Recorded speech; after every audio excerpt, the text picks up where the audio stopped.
you can see in this example here 2N2O5 gives 4NO2 plus O2. So as rate law expression, rate is equal to K molar concentration of N2O5, but here it is raised to the power 1. So this indicates that the value is determined by experiments.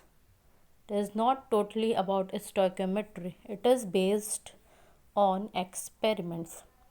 So here for this reaction, the order is equal to 1 because through rate law expression we can see the K molar concentration is equal to 1. Now let's see some more examples. The very second example, 2NO plus O2 gives 2NO2. For this reaction, KNO is raised to the power 2 and O2 is raised to the power 1. So adding 2 and 1, this order becomes 3.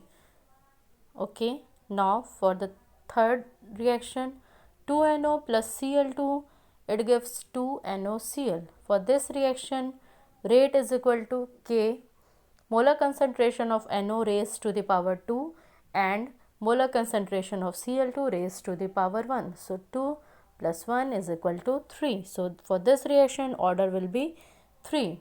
Now let's see the third example, that is H2 plus I2 gives 2HI. For this reaction, rate is equal to K molar concentration of H2 raised to the power 0 and raised to the power 1 and I2 raised to the power 1. So 1 plus 1 is equal to 2. So the order of reaction will be 2.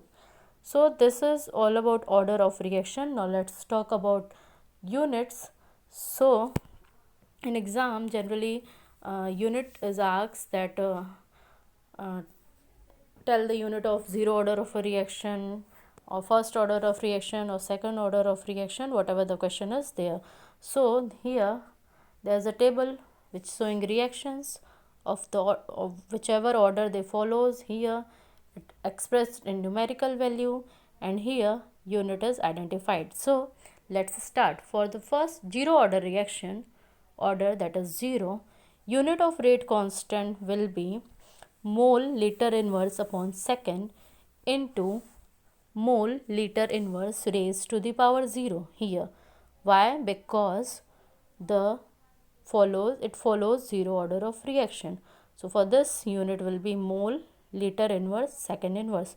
If you get problem in understanding this, see here. So rate, as it is concentration upon time. So concentration is mole liter inverse and time is second. Okay, and same thing will be done for this. Concentration will be mole liter inverse and this n, that is the power. If it belong to zero order reaction, then power will be 0. If it belong to first order reaction, power will be 1, 2 and so on. So now come to the point. Now unit for first order of reaction or rate constants unit. So the order belong to 1. Here putting the value mole liter inverse upon second into 1 upon mole liter inverse raised to the power 1. So here mole liter inverse and mole liter inverse are cancelled and the unit becomes second inverse. Sometimes when there is a question to identify the order of reaction and suppose their units are also given, so you can easily identify the order of reactions through their units. Likewise, for first order, unit is second inverse. For zero order, unit is mole liter inverse second inverse, and for second order, unit is mole inverse liter and second inverse. So this is all about today's lecture, that is rate expression, rate constant and order of reaction, that is the sum of power of concentration of reactant in the rate law expression. If this is a rate law expression, Ka to the power x and B to the power y, then x plus y gives the overall order of reaction. Main thing to remember is this, its value determined by experiments. So this is all about today's lecture. Thank you.